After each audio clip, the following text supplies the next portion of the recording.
Halo and welcome back teman-teman netizen atau warganet yang saya hormati semuanya. Di konten kedua hari ini saya ingin membahas tentang David De Gea yang telah resmi meninggalkan Manchester United. Memang sebelumnya telah diberitakan bahwa kemungkinan besar David De Gea tidak akan bertahan di Manchester United karena penawaran perpanjangan kontrak dari manajemen Manchester United adalah dengan pengurangan gaji. Maka itu tentunya ketika kedua belah pihak tidak bisa mencapai sebuah kesepakatan, maka pada akhirnya David De Gea harus meninggalkan Manchester United sebagai free agent. Pada awalnya teman-teman, bagi saya berita ini sangat mengejutkan. Kok bisa penjaga gawang yang memberikan kontribusi yang positif bagi MU musim lalu, mencatat paling banyak clean sheet di Premier League musim lalu, dilepas begitu aja sebagai free agent. Pada awalnya saya berpikir seperti itu, makanya saya kaget banget. Dan usia David De Gea kan baru 32 tahun. Bagi seorang penjaga gawang dia masih bisa main lah. Sampai usianya di atas 35 tahun. It means untuk 3 musim ke depan atau 4 musim ke depan ya David De Gea masih layak bermain at the top level. Apalagi performa dia cukup bagus lah di Manchester United musim lalu walaupun dia ada melakukan beberapa kali kesalahan. Tapi overall kan bagus kontribusinya. Dan juga dia menjadi sosok yang tidak tergantikan di Manchester United dalam beberapa musim terakhir. Tapi kemudian saya teringat bahwa in MU di Manchester United sekarang adalah eranya Erik ten Hag. Jadi kalau feeling saya teman-teman, ada andil Erik ten Hag juga dalam kepergian David De Gea. Jadi sepertinya Erik ten Hag punya pilihan lain yang lebih baik lagi daripada David De Gea, sesuai dengan penilaian Erik ten Hag. Dan kita tahu pilihan lain tersebut adalah Andre Onana. Oleh karena itu bukan tidak mungkin Erik ten Hag yang kita tahu adalah pelatih yang diberikan kuasa untuk memilih pemain bisa juga memberikan saran kepada manajemen kalaupun perpanjang kontrak dari David De Gea dikurangi saja gajinya supaya juga menjaga kondisi finansial dari klub agar tetap sehat. Jadi ketika David De Gea memang merasa pengurangan gaji ini tidak sesuai bagi dia, maka pilihan yang bijak adalah untuk meninggalkan Manchester United daripada dia tetap bertahan, menerima pengurangan gaji tersebut, dan nantinya dia akan sulit keluar dari Manchester United atau pindah dari Manchester United ketika nanti seandainya Andre Onana jadi gabung ke MU dan Andre Onana menjadi penjaga gawang nomor 1, karena kemungkinan besarnya seperti itu. Dan kita tahu bahwa Erik ten Hag adalah pelatih yang tegas, sadis, tapi juga seorang visioner. Tegas, karena ketika dia melihat ada seorang pemain yang tidak perform, dia akan memasukkan pemain tersebut atau menaruh pemain tersebut di bangku cadangan. Sadis, karena ketika dia melihat ada seorang pemain yang gak disiplin, dia akan taruh pemain tersebut di bangku cadangan untuk waktu yang lama. Visioner, karena dia berani mengambil keputusan dengan backup plan. Teman-teman masa udah lupa ketika ada perselisihan antara Ronaldo dan juga Erik ten Hag. Akhirnya siapa yang pergi? Ronaldo. Apa yang terjadi? Gak ada masalah di MU. MU bisa menang juga trofi, walaupun itu bukan trofi yang elit, Piala Liga Inggris. But a trophy is still a trophy, tetap trofi. Ya Arsenal aja gak dapat trofi, saya harus jujur. Saya adalah fan dari Arsenal, tapi kan Arsenal gak dapat gelar, trophy-less musim lalu. Sempat berada di puncak, tahu-tahu jatuh juga kan gajahnya. Kan faktanya kan seperti itu. MU oke, memang mereka gak menjadi juara dari Premier League, mereka gak bisa bersaing juga untuk menjadi juara, tapi target mereka terpenuhi. Mereka bisa berada di top 4 zone dan mereka akan kembali bermain di Champions League. And they got a trophy. Dan mereka masuk ke 2 final.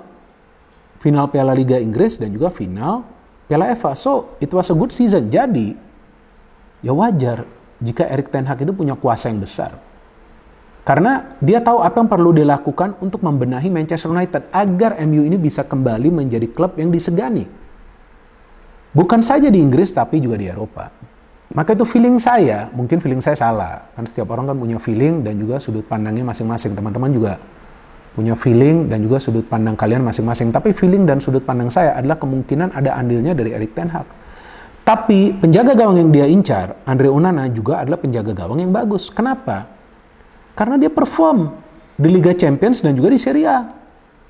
Saya beberapa kali nonton pertandingan dari Inter Milan di Serie A dan juga tentunya hampir semua pertandingan Inter di Champions. Bagus sekali performanya. Banyak save yang dia lakukan. Plus, Dia punya kemampuan yang diinginkan oleh Erik ten Hag. What is that? Apa yang dipunya oleh Andre Onana yang tidak dipunya oleh David De Gea, yaitu kemampuan untuk merancang serangan.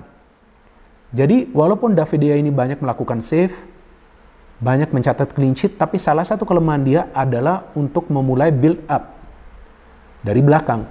Nah, yang diinginkan oleh Erik ten Hag dengan konsep permainannya adalah build up harus dimulai dari seorang penjaga gawang. Jadi ketika ada pilihan lain, ya wajar Erik ten Hag lebih fokus ke pilihan lain tersebut agar konsep permainannya musim depan bisa berjalan secara sempurna. Dan musim lalu, Erik ten Hag telah melakukan perubahan yang sangat drastis dari cara bermain MU. Walaupun banyak gol yang dicetak oleh para pemain MU adalah dari strategi counter attack. Tapi gak masalah. Erik ten Hag tahu itu yang perlu dilakukan. Dan juga jangan lupa track record dari Erik ten Hag membeli pemain-pemain. Kalau menurut saya, sebagai pelatih yang baru di MU, bagus. Anthony oke lah. Performa musim lalu kan belum sesuai ekspektasi. Tapi masih ada musim depan. Sama seperti Grealish di City kan. Musim awalnya gak bagus, tapi di musim keduanya Grealish lebih bagus lagi. Dan Martinez bagus. Casemiro lihat dia bisa feeling Casemiro akan bagus, pemain yang vital kan, dan dia bisa mengubah Casemiro menjadi pemain yang punya visi permainan juga. Ya, Sabitzer di loan, oke, not bad. Weghorst oke lah, tukang pressing tapi not bad juga, kinerjanya bagus. Jadi Erik ten Hag ini menurut saya adalah sosok yang memang ingin mengubah Manchester United. Jadi dia tahu apa yang perlu dilakukan. Nah, salah satunya adalah untuk melepas David De Gea, membiarkan dia pergi, nggak masalah, membiarkan dia pergi, apalagi dia sudah 12 tahun berjasa bagi Manchester United. So, if he goes now, akan lebih mudah bagi David De Gea untuk mencari klub baru. Kalau nanti dia bertahan dengan pengurangan gaji, tiba-tiba memang dia ingin pindah, akan lebih sulit lagi bagi dia. Seperti sekarang, contohnya yang dialami oleh Harry Maguire. Nah, saya lagi nunggu nih keputusan berani lainnya dari Erik ten Hag untuk benar-benar melepas Harry Maguire, menjual dia, atau meminjamkan dia ke klub lain. Walaupun yang saya baca beritanya, Maguire ingin bertahan, tapi saya pikir udah sulit sekarang dia mendapatkan tempat. Karena seperti yang saya katakan tadi, Erik ten Hag ini tegas. Kalau gak perform, udah bangku cadangan aja. Walaupun Maguire itu adalah kapten, dan sebelumnya Erik ten Hag pernah mengatakan bahwa kapten MU masih Maguire. Tapi ketika dia sudah gak puas dengan Harry Maguire, lebih baik dia taruh di bangku cadangan. Dan dia adalah pelatih satu-satunya di MU yang berani melakukan itu. So this is a good coach. Jadi pelatih itu nggak terpengaruh dengan pressure dari luar. Nggak terpengaruh juga dari pressure internal. Tapi dia perlu melakukan atau mengambil keputusan sesuai dengan visi yang dia punya. Nah, Erik ten Hag ini punya visi. Dia baru saja juga meminta manajemen membeli Mason Mount. Kenapa? Karena dia tahu MU butuh mesin yang kuat di tengah. Karena kreativitas MU itu berada di tengah, bukan di sayap. Walaupun fullback sering maju, walaupun ada dua penyerang sayap, tapi mesin MU itu adalah di tengah. Nah, sekarang jika MU mendapatkan Onana, ya berarti salah satu kelemahan dari MU musim lalu yang sulit build up dari belakang, kemungkinan besar akan teratasi. But still, MU need more players. Nah, memang terkesan MU ini lamban di bursa transfer, tapi kalau feeling saya, ya Erik ten Hag ini juga ingin coba untuk menjaga kondisi finansial dari klub, jangan sampai terlalu boros, ya kan, seperti di musim-musim sebelumnya. Ketika banyak beli pemain, tiba-tiba gak perform atau gak konsisten. Dan juga memang MU akan menjual banyak lagi pemain teman-teman. Tapi untuk sementara ini, kalau feeling saya, melepas David De Gea adalah pilihan yang bijak dari manajemen Manchester United. Dan juga mereka memberikan kebebasan bagi David De Gea untuk pindah ke klub lainnya tanpa klub lain tersebut mengeluarkan uang. Jadi akan lebih mudah bagi David De Gea untuk mendapatkan klub baru. Ya, sampai di sini saja teman-teman saya bisa memberikan analisa saya. Ya, silakan jika teman-teman punya point of view yang berbeda, silakan kalian bisa memberikan point of view kalian di kolom komentar di bawah konten ini, sambil kita menunggu nanti gebrakan apa lagi yang akan dilakukan MU dan kapan sih ini Andre Onana akan gabung ke MU. Kalau yang saya baca updated berita, kemungkinan besar pekan depan akan ada dealnya. Kita tunggu apakah deal atau enggak. No hate, no politics, only football. Salam sepak bola.